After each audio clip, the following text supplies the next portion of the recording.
Welcome, ladies and gentlemen. Sorry, we had a little bit of delayed start. We had a little bit of problem with our background and everything.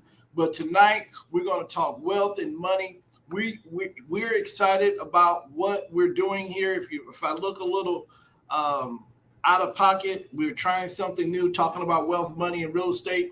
But one of the things that we're going to do tonight, we're going to talk about generational wealth. We're going to talk about money, and we're going to talk about real estate. So there's been so much talk about in our economy. What exactly are we doing? How do I go about making money? And so I've gotten a lot of feedback about exactly what we should do in our community in reference to generational wealth. And a lot of times when you're talking about money or generational wealth, we're talking about something that most people do not understand, or they do not care to understand it because they in themselves don't understand what generational wealth is. Thank you. So, in talking about generational wealth, let's talk about it, okay? I've talked to a group of people. I've had a lot of people on my show that talked about money. We talk about money on the show. We talked about relationships. We've talked about health and wealth, and all of those things impact our community. And so, and as we look out and as we see the horizon of inflation going up, stock prices are going up, people are have more opportunities to go to jobs. Money seems like it's flowing everywhere. Gas prices are going up. So where is it that we cannot grab a hold to this wealth that everybody else seems like they're in? If you look in our communities, people are buying houses, even though the interest rates are going up. Is there really a shortage of homes, like everybody's predicting how it is supposed to be? Is there really generational wealth in the African American community? So tonight we're going to talk about it. And I'm going to talk to you guys about a couple of things that I have seen in our community, what we can do to, one, better ourselves, two, how we can create an opportunity for our youth, our children, and for us, and to make sure that we're on the right track of creating that generational wealth. So the first thing we're going to talk about is generational wealth. This is a hot topic in every environment that we go into. I've talked to so many people talking about generational wealth. And so how do we get it? So the number one thing that I see, that when you're talking generational wealth, you have to change your culture. Okay. So that's the first thing that you must change if you're talking about creating opportunities for you and the generation to come. You need to change your culture. And when you change your culture, let me explain what I mean by that. Our culture in our community is, we have created some really bad habits. So we often use the term, we think of wealth, we think of a wealthy person as somebody who cheated their way to the top, had to be a drug dealer in order to get to the wealth, and now you have the money and you can change your life around. Or we consider the person that has money as crooked. Okay, that is the subconscious thinking that we have. Now, I'm not saying all people are like this. These are generalized statements. But most of the time, when we say a wealthy person in the African American community, we often think of that person as, man, you had to do something crooked, or you had to do something, devious to get there, or you had to do something illegal. Okay, that is not generational wealth. We have to start celebrating people who are doing it the right way. We have to start celebrating people who go to work every day like our grandparents did and made a decent living, right? But they didn't leave nothing for the next generation to come besides character, honor, and integrity, which is more than money, okay? So let's talk about it. So the first thing we have to do is change the way we see our culture. And what that means is that we have to start celebrating the individuals who are not entertainers. I'll say it again. We have to start celebrating people who are not just entertainers. We have businessmen in our community. We have businesswomen in our community. We have creative ideas in our community. And so when we're talking about generational wealth, we often don't value what we have in our own community. This is one of the reasons why I've took so much time to bring businesses that look like us, act like us in our community to come on the show and talk about how they was able to make it. So let's talk about what can we do and what is some of the paradigm shifts that we need to have. For too long, we've let the guys who was at the street corner, who was at the abandoned house, and the mayor comes on and says, hey, I don't want to have no more abandoned houses in our community. Well, the abandoned houses was once a wealth opportunity for us in our community. That abandoned house represents dollars. It represents tax dollars. It represents the schools that our kids go to. It represents who is going to win a political race in our community, which in return dictates policies in our community. We have to change the narrative on generational wealth. So what we have to talk about is that house that these young men, which is grandmama's grandson, who's down there at the street corner next to the liquor store, they're saying that that house that they're hanging out at is a black eye in the community. So what happens? That house, if it really value is maybe $15,000, $10,000 at the minimum. 5 years ago, in certain areas in Indianapolis, 10 years ago, certain areas here in Indianapolis, Indiana, which is where I'm from, where I live at now, we could buy houses $2,000, $3,000, $4,000.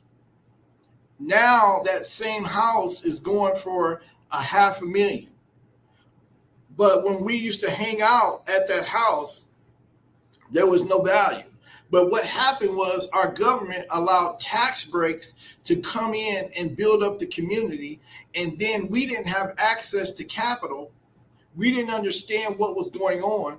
We didn't understand what our value system was. So they came in, bought the house for $10,000, sold it for a profit. Okay. Now the taxes have went up and we are no longer able to get into that community because we can't afford it because of the taxes. So that is talking about the generational wealth that we just let go out of our door.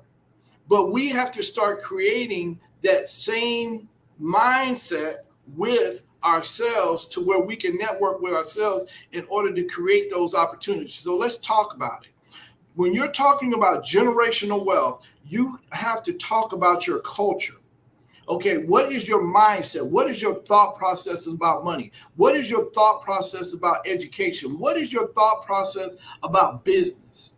Okay, for too long in the African American community, we've made it available, or we made the excuse to say, hey, it's okay to be medium. What do you say, Cepeda? No, we ain't never said we was be medium. We have black excellence. No, we've said that it's okay for us not to maximize opportunities in our communities. And it's very difficult for me to get an opportunity because I don't have the resources. So let me just break this down. We have access to our own credit now. Okay. I've been teaching this for the past year or 2 years, but I've been teaching credit education for the past 15 to 20 years. So the first thing we have to do is understand that it's up to us to save us. The cavalry is not coming. The creek is rose and the levee is giving way. It's time for us to start holding ourselves accountable. Yes, we do have setbacks. Yes, we do have opposition.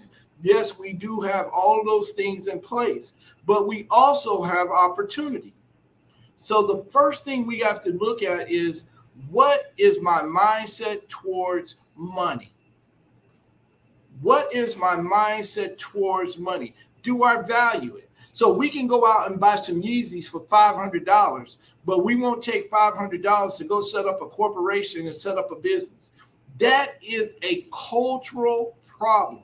That is not a racist problem. That is not an economic problem. That is a cultural problem.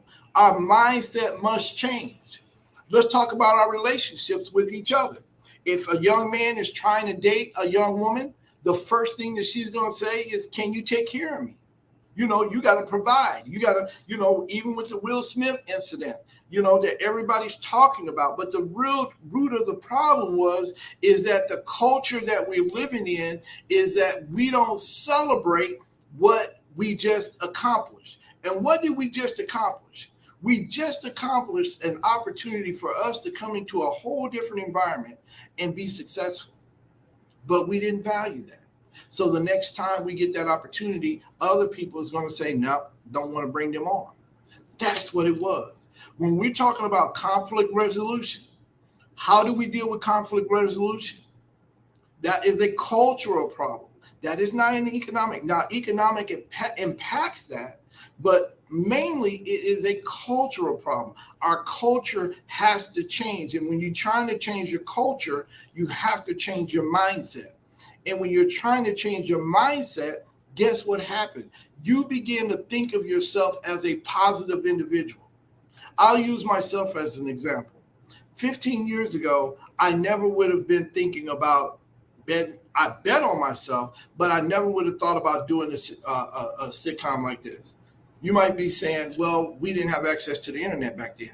No, we did not. But what we did have access to is opportunities, guest speaking, things of that nature. I never thought about it. But because of life-changing things, guess what? I'm more advanced in my thought process and my thinking process, and I want to leave something for the next generation. So what did I do? I started to maximize my talent to make sure that my kids had opportunities that they can compete. Now, that is what a mindset shift is. We have to shift the paradigm. Yes, we have to change the way we think.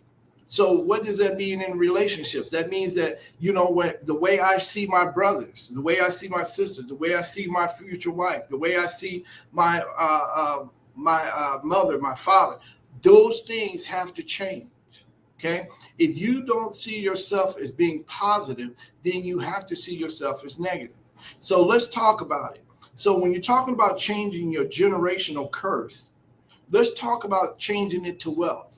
So when you're saying, hey, I don't have enough, how do I get more than enough? How do I go back to school and better myself? How do I create wealth for a company for my kids? I've often taught, we're more willing to spend, like I said, $500 on some Jeezys that is going to wear out when we won't spend $200 to start up a company, $100 in the bank account, and something that me and my kids can work and do better. We talk about financial literacy. How can we have financial literacy when our mindset is not even on finances? How can we begin to talk about financial literacy when we don't even have the tools, the basic tools, in order to start promoting one another? So that's how we can begin to start changing the way we think. Okay. If we change the way we think, we can change the outcome of what we have. When we start changing the outcomes, then we change the culture. And when we change the culture, then we are in control of our community. And when we control our community, then we control our generation. And when we can control our generation, then we can control our own destiny. And then we're not defined by what we put on, we're defined about what we put out. Okay, that's the first thing of changing the generational wealth is to create generational wealth. The first thing you have to do is change the way you think. Okay, second thing you got to do is change the relationships that you have. What does that mean? Is that when we start dating, I'll use dating as the example, when we start looking for a spouse or we're dating, the young man, most of the time, he's looking for a young lady who kind of has it together, that thinks like him, acts like him, want to be like him. That is a good thing. Same thing with the female. She want to know, can he provide? Does he have a job? All those things are in place. Those are all good things. But what we don't do is we don't value brothers and sisters who are about changing their mindset and going through a growth process. What are you talking about, Cepeda? Let me talk to you about it. When we talk about dating, I was looking at the Wall Street Journal yesterday, and it was talking about the way a person looks for a spouse. And one of the things that they brought out, which was very alarming to me, is that when we're looking at a partner in the African American community, the number one thing that we look for is if he is a male, the female is looking for, can he pay my bills? Can he do this? Can he do that? What type of degree does he have? They're not looking at, does he have character? Does he have honor? Does he have the ability to grow? They're not look. They're looking. They want it right now. They want him to be ready right now. Okay. They're not looking at how he got there. They're not looking at what he's doing to get there. They're looking at, is he ready right now? Okay. Same vice men. They're looking at not how can this woman be an asset to me? Are we compatible? Are we, can we communicate with one another? They're more or less looking at, what does she bring to the table? How well does she look? They're not looking at, does she know how to raise a family? Does she know how to cook? Does she know how to clean? They're not looking at that. So our culture has changed from traditional things and there's a lot of things that affect that. The woman being out of the house now, the man being out of the house. There's a lot of dysfunctional things, but we have to get back to some basic principles. One, what do we value now? Okay. Money is a tool to evaluate what a person is doing. It's not the all and be all. You have a lot of good brothers that are not making a lot of money, and you have a lot of good sisters that are not making a whole lot of money. They just are very high character people that love what they do. They love their family, and they love their community, and they love their relationship with their creator. So we must begin to start evaluating and looking for relationships of how we can build up our community. So you might be saying, look at the Hispanic community. Let's talk about it. When you're looking at the Hispanic community, a lot of times they network together, they're working together, and they're going out and buying assets, and they'll go in and buy real estate, and they're paying cash for it. And how are they doing it when they don't have the same resources that we have? They don't speak the same language. They don't speak English.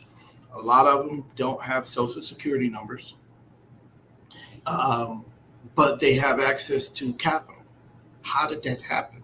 Well, I just closed on a home a couple days ago, and true story, I bought a house a couple years ago. The individual sold me the house. I got it for a certain amount. I let the house set. I waited until the housing market came back. And then I was like, I want to create generational wealth for my children. So I am showing my children how to have generational wealth. And so this young man came and said, hey, I want to buy your house. But one of the things that was very alarming was this. He did not just come himself. He brought his niece. He brought his wife, he brought two of his grandkids, and he brought two of his own children.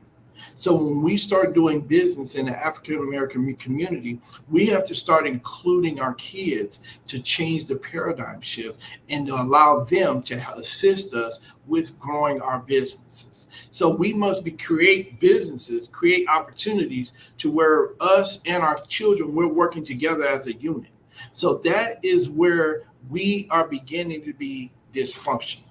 Most of the time when we're doing business, we send our kids in the African American community, we send our kids into another room so that they are missing out on all of that wealth that we talk about as adults because we don't think that they should have privy to it. But in other communities, they're bringing their kids in to those conversations. And so those kids have an upper hand on our kids because they done been there and done that before. So what happened is this individual, he came in, he went through the process of purchasing the loan, and his whole family witnessed it. So that is one of the things that we must start to do in our community is start to get our kids involved in the generational wealth process. Start teaching your own kids. Don't wait on the school system to do it. Don't wait on somebody else to do it. Don't wait on the church to do it. You can do that yourself. Start educating yourself with your kids on finances. How do you open up a bank account?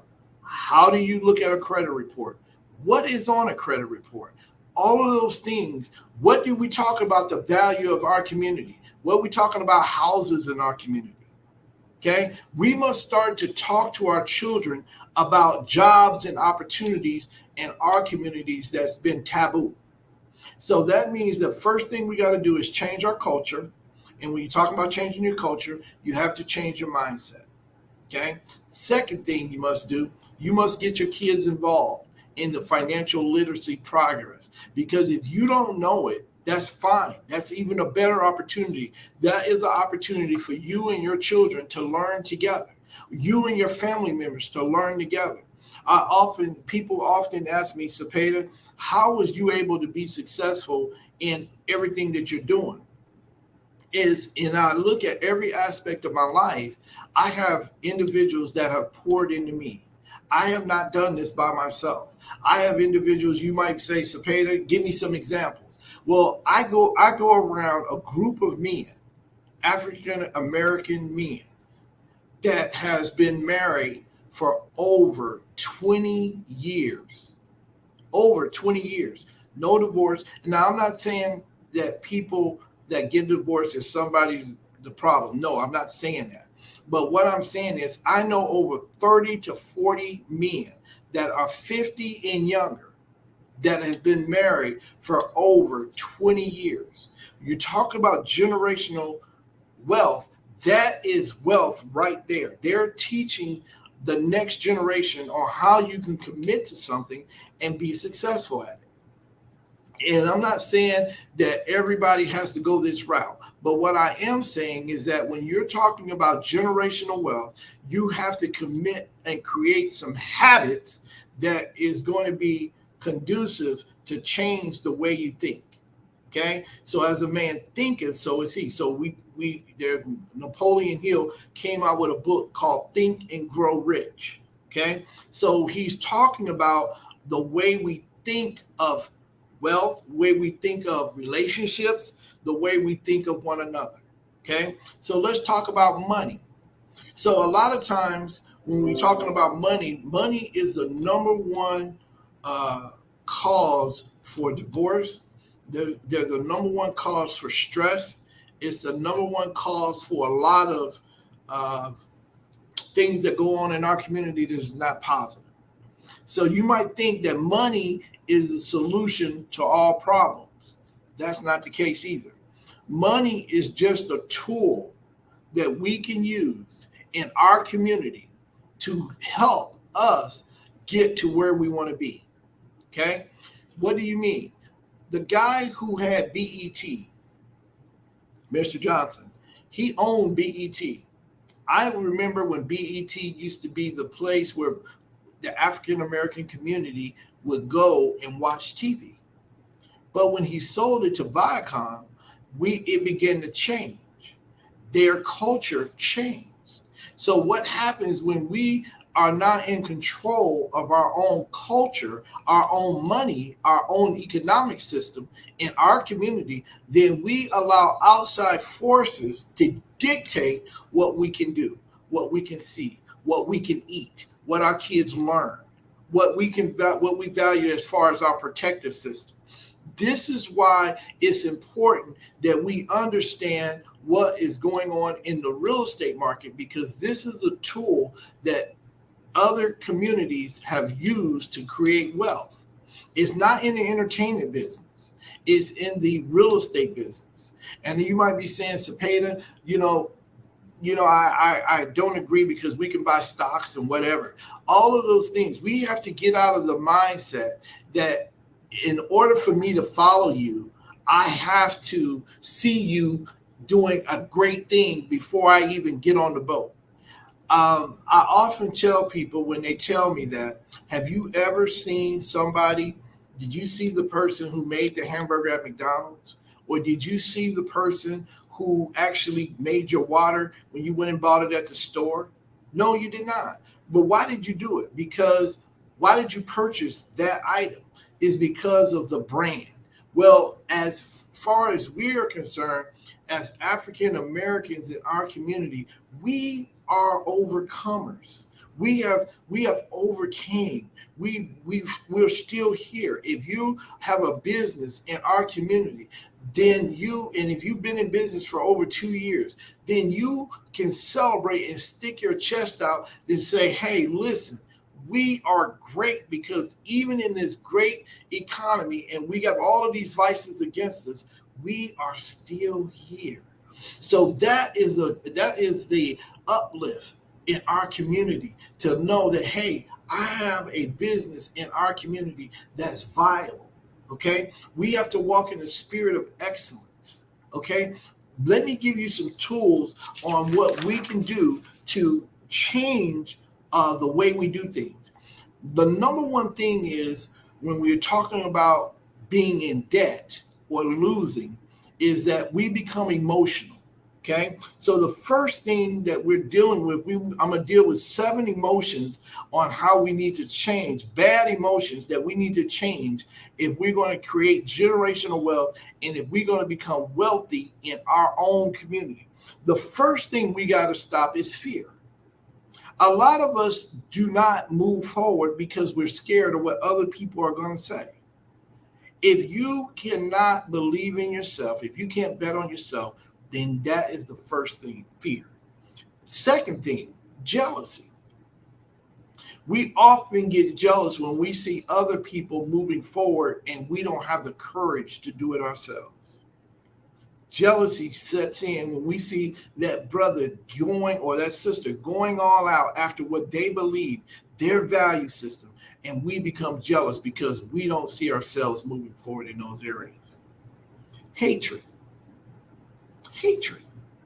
I hate the fact that these individuals win every single time, but you're not willing to put forth the effort to get in the game. You have to be able to challenge yourself to get in the game and start believing in you. And when you believe in yourself, then guess what? Wealth will follow you. Don't nobody want to invest, and money will not follow a person who do not desire it. Okay? The fourth thing, revenge. A lot of us, when we're doing things, we don't go into with a good mindset. We go in with a revenge. I'm going to get back at you because you did this. I agree with competition. I love to compete. I'm a winner. I love to win. I love to win because I hate losing. But I want to win in a way that's fair and true and honest. When we win in our community, you look at those 3 brothers if you missed our show last week, you missed a treat. But we had 3 brothers that came on, they're winning together. There's no jealousy, there's no hatred, and success and money follows this. Okay? Greed. That's another thing that cripples us in our community that we have to change the way we think. We have to change the way we think in reference to greed. Excuse me. Greed. We have to be able to understand that we are not going to be able to do everything. We have to allow ourselves just to do our part. And if you do your part, you'll find that there's enough for everybody around you. Okay? Superstition. Okay? That is another thing that goes on in our community. We think that only because it's black, it's not good, or they have to outproduce everybody else, or I don't want to deal with them because in the past of what somebody else has did.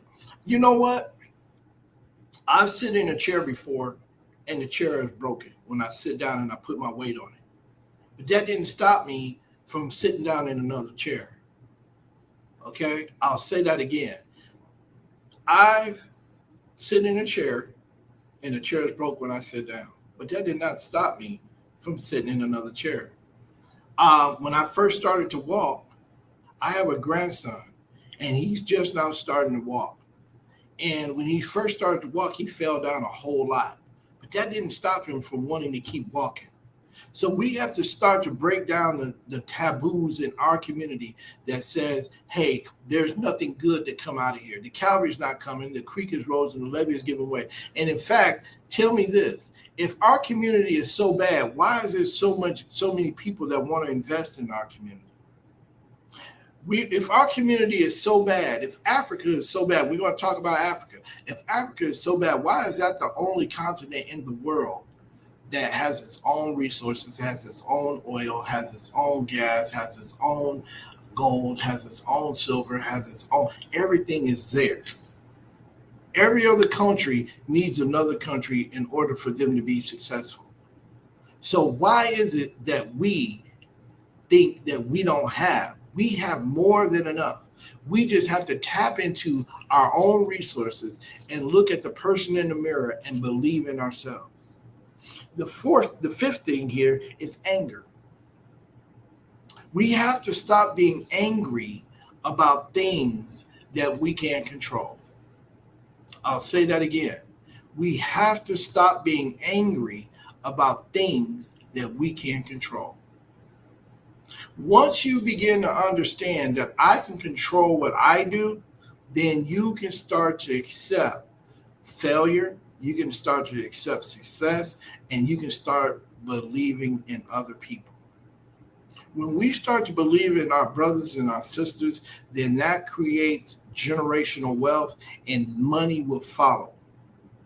So let's talk about the positive things that we should do. And we need to make these a habit. So we need to get away from the bad habits that I just mentioned: fear, jealousy, hatred, revenge, greed, superstition, anger. We need to get rid of those. And we need to replace it with these habits. Okay? We need to have desire. Desire. I want to be great. When I wake up in the morning, I say to myself every single day, Cepeda, bet on yourself. Because if you bet on yourself and somebody in your community is betting on themselves, guess what? Betting on yourself gives you the ability to say, hey, listen, I can do all things through Christ which strengthens me. I'm a believer. Okay? Second thing, faith. You have to have faith that everything that you're doing is going to come to pass. I have faith that I don't have to see it, but I can believe it. I have faith that my business is going to turn around. I have faith that my money is going to come. Now, that doesn't mean that I'm just going to sit around and wait on it. I mean that I have to get out here, get up in the morning, create that habit of walking by faith. I have to love. See, it's important that you love what you do, but more so you got to love yourself. It's very difficult for you to be wealthy and you hate yourself. We see that in our media all the time. We have people with a lot of money, but they hate themselves. Why do they hate themselves? Because nobody has never told them that they have value. When you have value, you love what you do. If we're going to change and be successful in our community, then we have to learn how to love ourselves. Fourth, sex. We cannot be so sex driven to where we can take our eyes off of the ball. What are you saying? I said it. We have to stop being so sex driven to where we take our eyes off the ball. Most of the time when we're talking about wealth and getting money, we miss the mark when it comes to sex. We base everything around sex. And when you might be saying, Cepeda, I don't know if that's the case. I don't believe that. Well, if you look at our TV show, what's the number one TV show? If I want to have a hit TV show, it's not going to be talking about finances. It's not going to be talking about credit. It's not going to be talking about that. It's going to be talking about sex. We are sex driven, and sex takes you away from being able to think clearly when it comes to money. If you look at the all the shows that are at the top of the ratings, they're all dealing with sex, relationship. If I want to blow up my YouTube channel, all I got to do is start talking about relationships, start talking about sex, start talking about what a man thinks and what a woman thinks. Let me just get off the topic. Let me tell you what's something that you should do. When you're talking about the opposite sex and looking for a spouse, look at not what they have or what they don't have. Look at what you guys can build together. If you really want to stay in a serious relationship, look at what you guys can build together. Okay? Look and see what that person brings to the table. Not money, not attitude, not how big her butt is, not how big his back wallet is, but what can y'all build together to create an environment to where both of you guys are healthy and in a relationship. And you watch what money will follow both of you. Okay? The next thing is enthusiasm. You have to be excited about what you're doing. Nobody is going to support you if you don't believe in what you're doing. You have to believe in your community. This is why I say we have to bet on ourselves every single day. This is why I say the Calvary is not coming. This is why I say that we must get up looking for the opportunity to create for our next generation. Because guess what? When I see my spouse, or I see my children, or I see my brother down the street, I see myself. Most of us are like beta fish. When you put two betas beside one another and they're looking at one another, they are flared up. If you go down to our communities, that's what they see.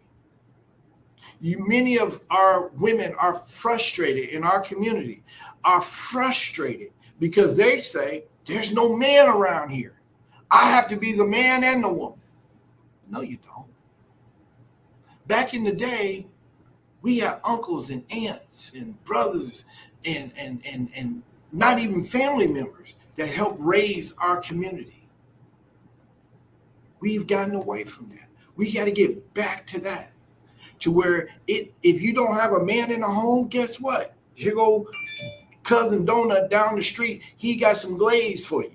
And I'm not talking about a physical type of glaze, but I'm talking about a vested interest in your well-being. There's so many men that have had a vested interest in what I do and what I have become. The local alcoholic, we don't celebrate him, but the local alcoholic where I grew up at, his name was Carl Baca. And Carl Baca would always give us some wisdom, but we would always laugh at him. But now that I look back at what he did and what he meant to our community, he was a part of the community that we didn't value, but he was a big part of it because he would tell our moms when we was doing something when we wasn't supposed to be doing it. Those are what we have to get back to doing, to create that wealth that we're talking about in our own community. This was our ecosystem in our community. Then we must begin to have romance back in our community, where we see the husband and the wife love one another, because that creates generational wealth. That creates opportunity. There's so many of us young men that need that mentoring, that young women that need that mentoring. I believe that there's a lack of mentoring in our community that creates the opportunity for our children to see wealth. And it all started with slavery. And if you start there, then you miss the mark. It all really got started when we begin to doubt and lose value of who we are. Because you can be enslaved and still know who you are. You can be enslaved and still have a right mindset towards success. You can be enslaved and in an abusive relationship, and I'm not saying to be in one, but you can be in hell's temple and still have a heavenly mindset. How do you know that? My grandparents grew up during slavery, and guess what? I'm here today with a right mind. You can do it if you bet on yourself. Okay? You have to be romantically in love with your community.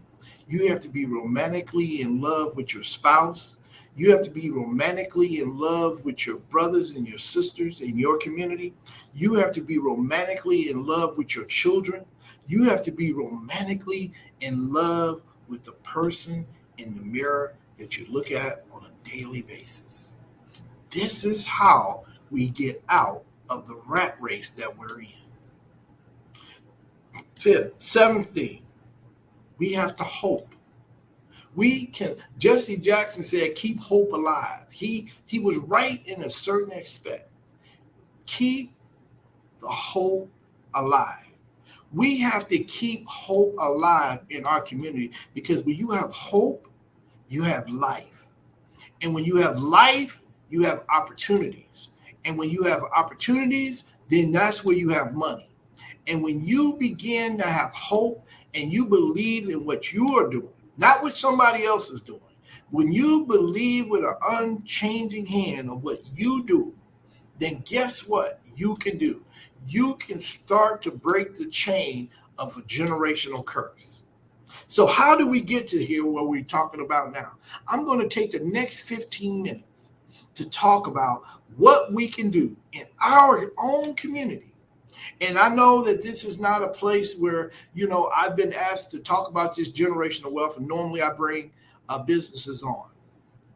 And next week I will. But one of the things that we're doing to make the change, and you can be a part of it, is we are creating the 700 Credit Club. And what that is that I've begun to realize that people with good credit, okay, people who have gotten their stuff together credit-wise have opportunities in the business community, and they can affect their community as far as economically. And so because I know that finances is a touchy topic when it is in relationships, and if you're fragile already and you become and it becomes a financial burden in the relationship, then most of the time you're going to end up in divorce court because you don't know how to communicate with your spouse, because y'all both hate one another. So a financial problem will be the opportunity for you to say, hey, I can do bad all by myself. And we've all said that. So one of the things that we created here at Mad Capital is the 700 Club. And that's going to kick off next month, probably in the middle of the month. Stay tuned. We're going to do it. When we're talking about credit is a tool that you can create wealth for you and your family. Credit is no more than an opportunity or a snapshot of what you have done as an adult. Okay, and there's 3 types of credit bureaus: TransUnion, Equifax, and Experian. The average person in the African American community has about a 580 score, 580 score. We want to get everybody up to a 700 score, because once we start getting people up to a 700 score, then that creates an environment of people who can go into banks and create opportunities for everybody in their community. We're not saying get the 700 score and use your credit to go bad with it, but we want to use it to help out our community, help businesses in our community, help schools in our community, help create wealth in our community so we can control our own dynamics in our community. Okay? So one of the things that we need to do as a group of people is buy real estate. We must begin to buy real estate. And I often tell people this: countries go to war on real estate. Why do you think Russia is in Ukraine right now? It's real estate. Why do you think we went into Iraq? It was real estate. Everything that we're doing, gas prices are going up. What is the oil and everything is in the ground. So who owns the ground owns the oil. So we must begin to understand. Don't get fooled. Don't get tricked. Yes, we have the NFTs and all this other stuff that's coming out, this fancy. But the people who are wealthy, they're staying true to what has been successful in the past. And it is real estate. Yes, you can buy stocks, and yes, you can do all those things, but real estate is something that will come back every single time. The companies that we invest into, they own real estate. That's what makes them valuable. When you own real estate, you can go into the banks and get loans. When you own real estate, you pay taxes. It affects your school. When you own real estate, your wife or your kids, your husband, he comes home to peace. We have to own real estate in our own communities. So yes, people are buying land in our community. So we must get in the game. Put your resources together. Get your kids.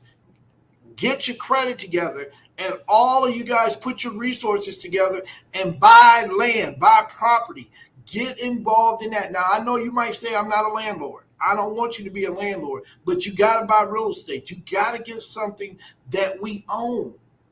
If we don't never own nothing, then there's nothing that we can pass to the next generation.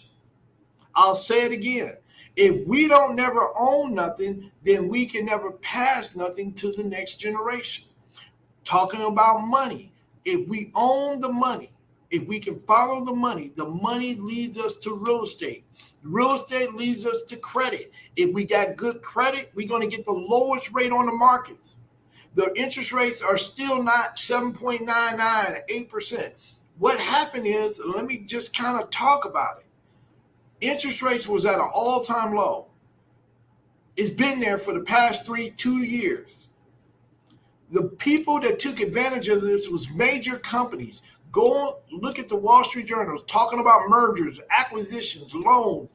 All of those big companies, hedge funds, they got the low interest rates. You have to set up your company the right way if you're going to get a loan. What will we do? The second thing we got to do is quit being sensationalized by sex. Quit following the Jay-Z's and the who's in with the Joneses. Get out of that mindset. Get into the mindset, I got to sacrifice so that I can have something for later. Quit looking at a quick satisfaction. And I know that this is not going to be one of the biggest shows that we have because I'm talking about something on how you can get ahead. So if I really want to just have a show that where I'm just knocking the socks off, I'll go get a Lamborghini or something, rent it out, make it seem like I own it, and then everybody's going to be like, well, Cepeda got it going on, and then they're going to follow the show, and I'm selling them a ball of wolf tickets. We must begin to stop the wolf tickets and talk about something that is true and valuable. Why? Because our community needs the truth now. We must begin to get our credit straight. We must surround ourselves with people that's going in that direction. We must begin to purchase real estate. We must begin to have money in our communities, and we must begin to talk to one another about our credit. We must begin to talk to one another about our credit, business opportunities, but more so than that. And I'm going to say it, and some of you might not agree, but that's okay. This is my show. You might not agree with this, but we must begin to look at each other, spouses, husband, wives, boyfriend, girlfriend, our children. We must look at them as opportunities for us to build together. Okay. So many times we followed in on the negative emotions and we haven't looked at the positive emotions. And we talking about the negative emotions. We talked about fear, jealousy, hatred, revenge, greed, superstition, anger, all of those things we relate to one another with. We must begin to build each other up together. When we talk about desire, faith, love, sex, enthusiasm, romance, hope, we must restore those things in ourselves again. Okay? So that we can get back wealthy, and healthy. We must begin to eat right. We must begin to take care of ourselves. And we must begin to be truthful with one another. The truth of the matter is, and I'm going to keep it very plain. The truth of the matter is that our value system has been off mark. We haven't created the proper ideas in our community. You might be saying, Cepeda, that's not true. Well, I beg to differ. If you look at what goes on our TV, love and hip hop, Now, I believe in our culture. Don't get me wrong. I believe in our culture. But some of the things that's in our culture is contradictory to being successful in our community. I believe that as many as we have love in hip hop, I think that we should have as many talking about financial literacy in our community.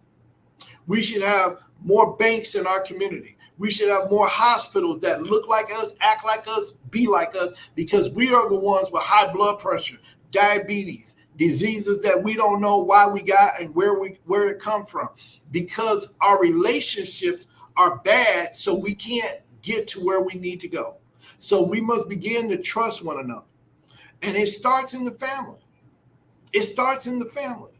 The way you pick your spouse, the way you raise your children, the way you respond to your uncles and aunts and your parents is the direct relationship of where your wealth is at.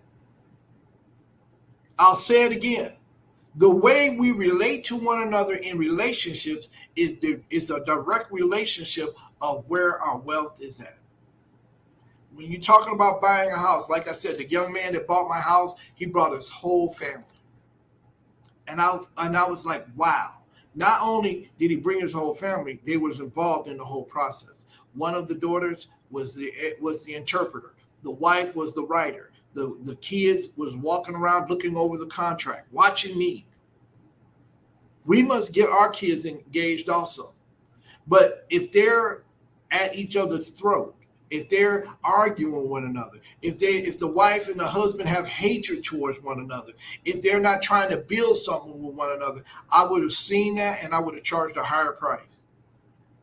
But because I saw them on one accord, there was a unified body. When you have a unified body, that means you have a fist. That means you have your uncles, your aunts, your cousins, your sisters, your brothers, your mother, and your kids. And when you start punching, they're effective.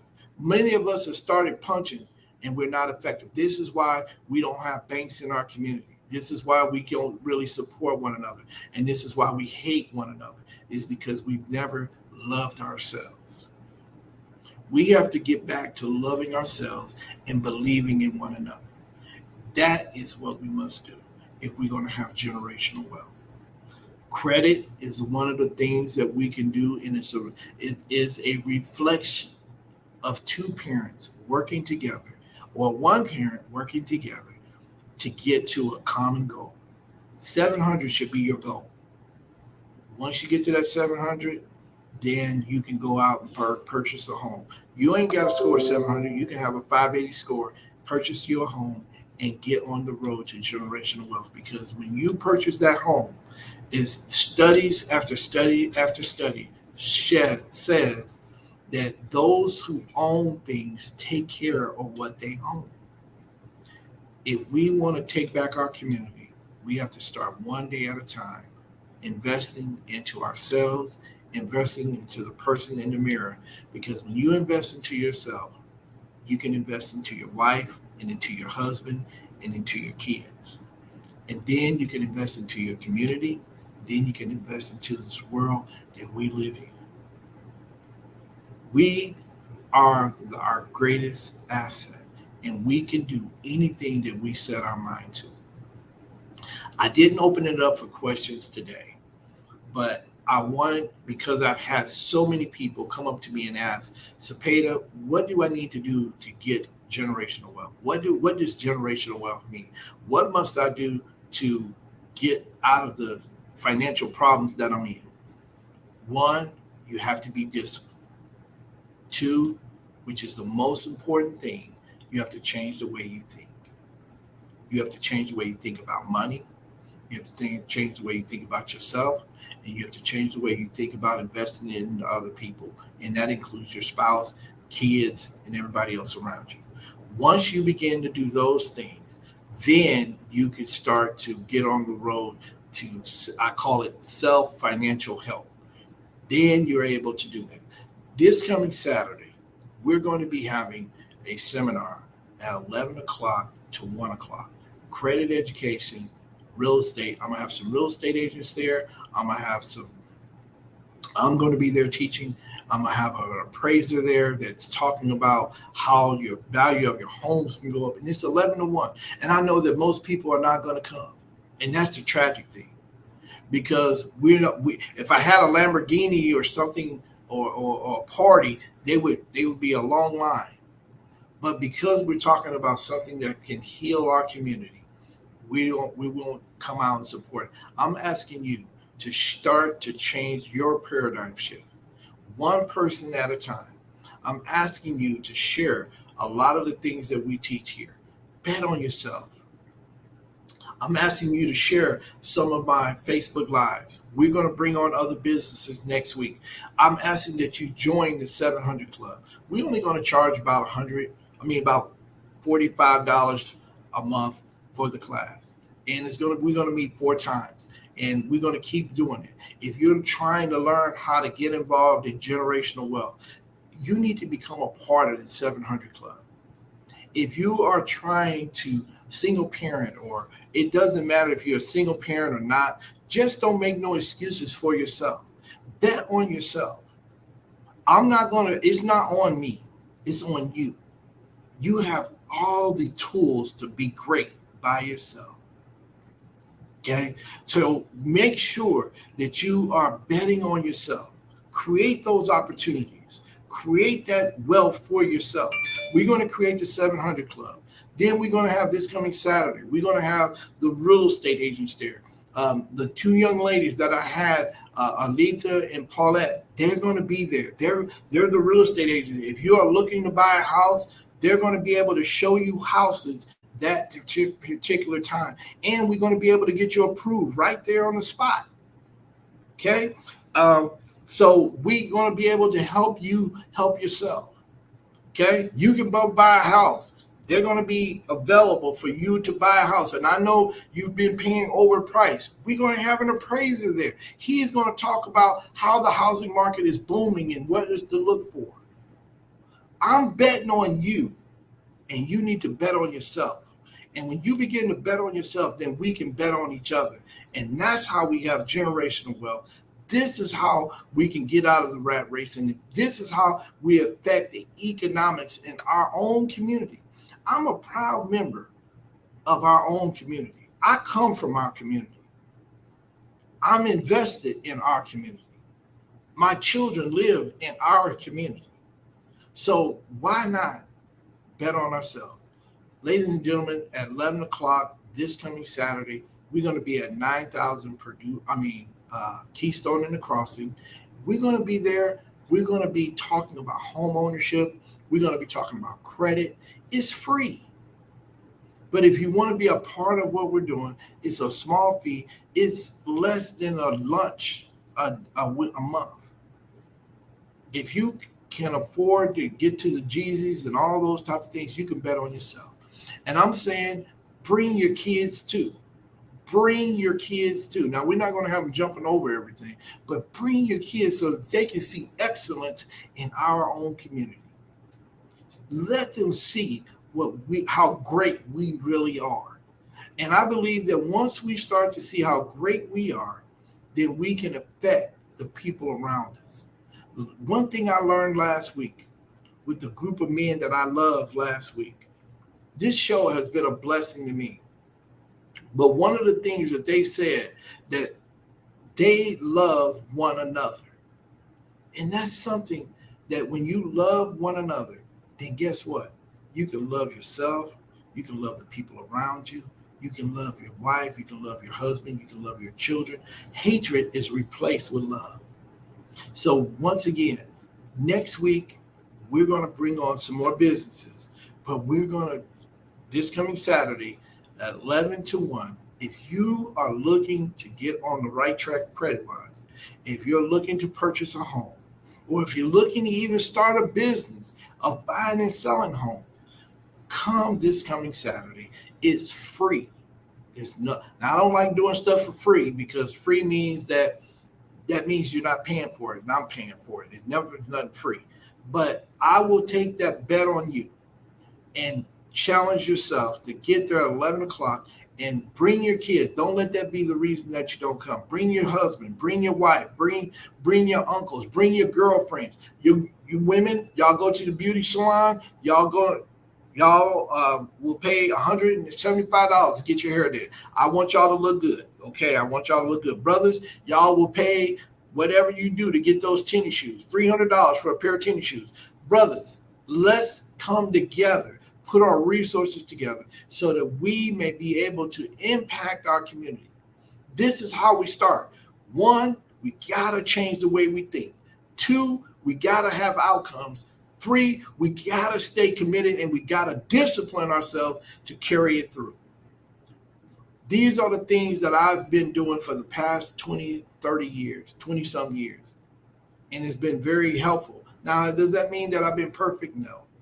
Does that mean that I still have some challenges? Yes. Does that mean I'm not going to tell you to go and everything is going to be easy and everything is going to be quick? No. That's not how winning is. Winning takes a lot of hard work, a lot of lonely nights, and a lot of betting on yourself. I guarantee you this. If you truly want to be successful, have more desire, walk by faith, always show love, control who you choose to build with, control who you choose to build with, stay enthusiastic, always be romantically in love with yourself and your community, and always, always, always have hope that everything is going to be all right. Ladies and gentlemen, I have poured and tried to help my community as best as I could. But we got a lot of work ahead of us. And we can do it if we start to change the way we think. And the outcomes will be different. And I believe that this platform, Generational Wealth Wednesdays, is a tool that we can use to get to where we want to go. I want you to become selfish about this program. I want you to make your kids sit up and watch it, just like y'all would sit up and watch Good Times during our time, or y'all would sit up and watch Power, which is a show, which is 50 Cent, or whatever show that you guys might want to see. But whatever it is, let's use this time to build our families up. Find somebody who you like and say, hey, listen, me and you going to watch this show come next week. And I guarantee you, I promise you, it will be as in the Soul Train owner is going to be a stone gas. I'm betting on you, ladies and gentlemen. I'm betting on our community. I know that there's value in what we're doing. Credit, real estate, money, generational wealth, we have all access to that. We got businesses that are in our community that are thriving, not just barely getting by, thriving. And we're going to celebrate them. I choose to be positive. I choose to talk about the good that we do rather than focusing on the bad. Everybody's talking about the Will Smith and Jada and what happened with Chris Rock, but that wasn't ours. This is ours. This is our opportunity. This is our community that we celebrate each other in. And that's what we want to do. Once we start celebrating one another, ladies and gentlemen, the money will follow. Credit will follow. You will start to see us getting banks and hospitals. That's what I'm looking forward to. So until next week, I'm challenging you to come out Saturday, 9100 Keystone in the 9000 Keystone in the Crossing at 11 o'clock. Be there if you want to get a house. If you are a renter, come out. If you know somebody that rents, and I know you do, you need to come out. Okay? You need to be there at 11 o'clock. If you know somebody that's renting, don't be selfish. Show love. Go get them. Grab their kids. Grab their husband. Grab their wife. Grab their grandmothers. Come on out. Be supportive of what we're doing and come to get something out of it. If you can't make it, that's fine too. Come next week. Log on, bring in your family, bring in everybody, have everybody come out and watch the show and share and ask questions because we're going to have questions next week. And then the last thing, I want you to love yourself. I want you to start betting on yourself and stop making excuses of why you can't. Let's talk about what we can do and have hope and have faith and set the discipline that I am going to make it. Today, I'm choosing to bet on myself. That's what I said to pull myself out of the rat race.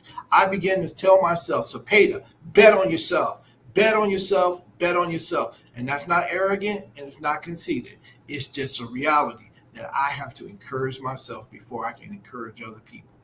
And then once I was able to encourage other people, guess what? Even though that person might not have the ability to be encouraged, because of my strength and my enthusiasm, it becomes a situation where if you're around me, you can't do nothing but bet on yourself. Ladies and gentlemen, the cavalry's not coming. The creek is rose, the levee is giving way. Till next week, keep betting on yourself. Hopefully, this has been an exciting, and hopefully, you got something from it. Till next week, the cavalry's not coming. The creek is rose, the levee is giving way. It's up to us to save us. Keep betting on yourself, ladies and gentlemen. See you Saturday. If not Saturday, I'll see you on Wednesday at 6 o'clock. Thanks again.